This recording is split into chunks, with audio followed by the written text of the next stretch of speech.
You have never studied Spanish. Read this out loud anyway. El doctor examina al animal en el hospital. Doctor examines animal hospital. You did not learn those, you already had them, and you also just pronounced the Spanish sentence correctly on your first attempt, which you could not have done in French or German. So the answer to how hard is Spanish starts out looking very generous. It does not stay that way, and I want to show you exactly where it turns. Here is the short answer. Spanish is in the easiest group of languages for an English speaker, and inside that group it has an unusually kind beginning and a genuinely awkward middle. The difficulty is not spread evenly. It is almost all in one place, and knowing where means you stop being surprised by it.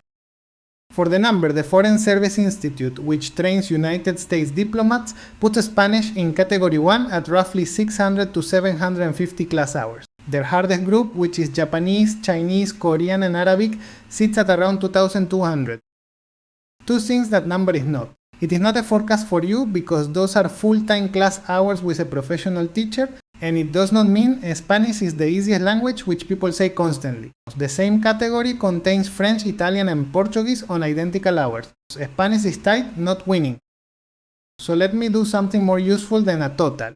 I am going to go through the parts and tell you honestly which are free, which are annoying, and which is the one that actually costs you a year. Freezing number 1, pronunciation.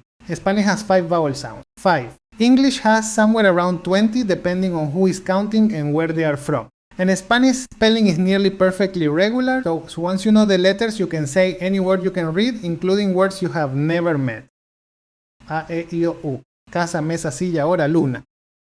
Those 5 sounds never change. They are the same in every word, in every country, forever. Nothing else in the language is going to be that generous to you, so enjoy it. Freezing number 2, an enormous amount of vocabulary you were handed before you started. I am not going to quote you a percentage, because the numbers you see for that vary wildly depending on how people count, and I do not trust any of them. I will show you instead. Información, universidad, posible, natural, importante, familia, música, animal, hospital, chocolate. You understood every single one, and there is a rule hiding underneath them. English words ending in tion and in in Spanish. English words ending in tie and in that. Those 2 patterns alone hand you thousands of words in an afternoon, and they are not coincidences, they are both languages borrowing from the same Latin. Now the annoying part, and annoying is the right word rather than hard. Every noun in Spanish has a gender. Not living things, every noun. A table is feminine. A book is masculine. There is no reason and nobody can give you one. Words, gender is contagious. The words around the noun have to agree with it, so choosing wrong makes a whole phrase wrong rather than one word. And notice the last item on that list, problema ends in a, which looks feminine and is masculine. There is a small pile of those. The good news is that this is a tax rather than a wall. It never stops you being understood. Say la problema and every single person will know exactly what you meant, and the conversation continues. It is the most visible of your mistakes and one of the least expensive. Second annoyance. Spanish has 2 different verbs for to be, and English speakers feel this one immediately because we have one and never had to think about it. La rana es verde. La rana está cansada. First one, the frog is green, and that is what a frog is. Second one, the frog is tired, and that is how the frog happens to be right now. What it is versus how it is at the moment. Once that click happens, it stops being a rule and becomes obvious, and the click usually comes from hearing it a few hundred times rather than from studying it. Now the real one. If Spanish is going to take you a year longer than you planned, this is the reason, and it is not vocabulary and it is not the accent. It is the subjunctive. Spanish has a whole separate set of verb forms for things that are not being stated as facts. Wishes, doubts, things that have not happened yet, things you want somebody else to do. English does have traces of this. When you say if I were you, that word is a leftover of the same idea, which is why it sounds wrong and is not. Sé que viene mañana. Espero que venga mañana. One letter change and the whole meaning of the sentence moved from I know this is happening to I hope this happens. English does that with an extra word. Spanish does it by rebuilding the verb, and it does it constantly in ordinary conversation, not in literature. This is where people plateau, and it is worth knowing in advance so that you do not read the plateau as failure. It is not a hard idea. It is a large number of small triggers that you can only really absorb by meeting them repeatedly, which is a slow process that no explanation shortcuts. There is one difficulty that only English speakers get, and it is caused by the very thing that made your start so easy. All that free vocabulary comes with a small number of words that look identical and mean something else entirely. The famous one, and it is famous for good reason. The Spanish word embarazada looks exactly like embarrassed. It means pregnant. People have announced the wrong thing to entire families with that one. There are a handful more that come up constantly. Éxito is not exit, it means success. Actualmente is not actually, it means currently. Sensible does not mean sensible, it means sensitive. Ropa is not ropa, it is clothes. And carpeta is not carpet, it is a folder. Éxito, actualmente. Sensible, ropa, carpeta. Here is the thing worth understanding though. This list is short.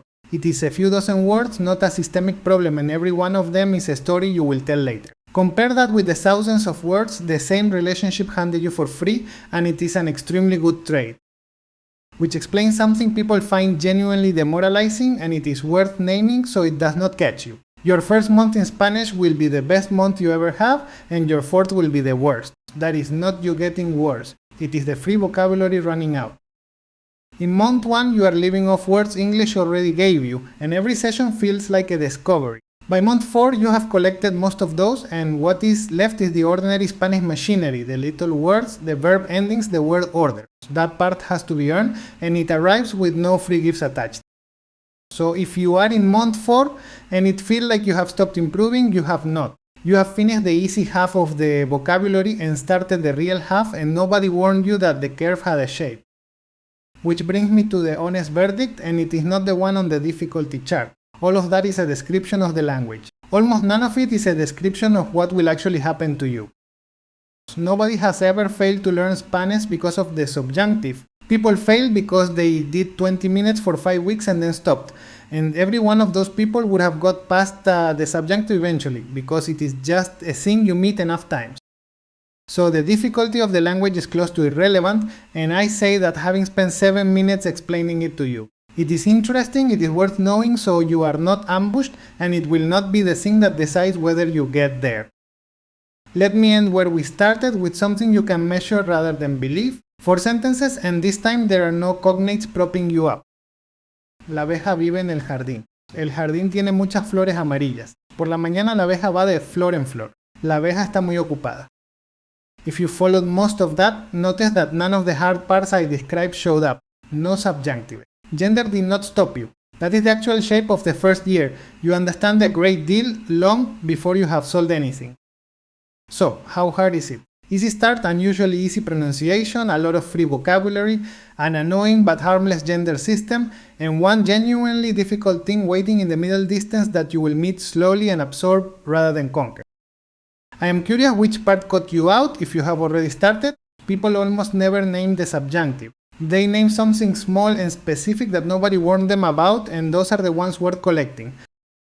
If you have not started, the useful move is not to study any of these. Go and listen to 10 minutes of simple Spanish and see how much arrives without you doing anything. That number is more predictive than any difficulty ranking. There are a couple of videos here that follow on from this one. Take a few seconds and pick one.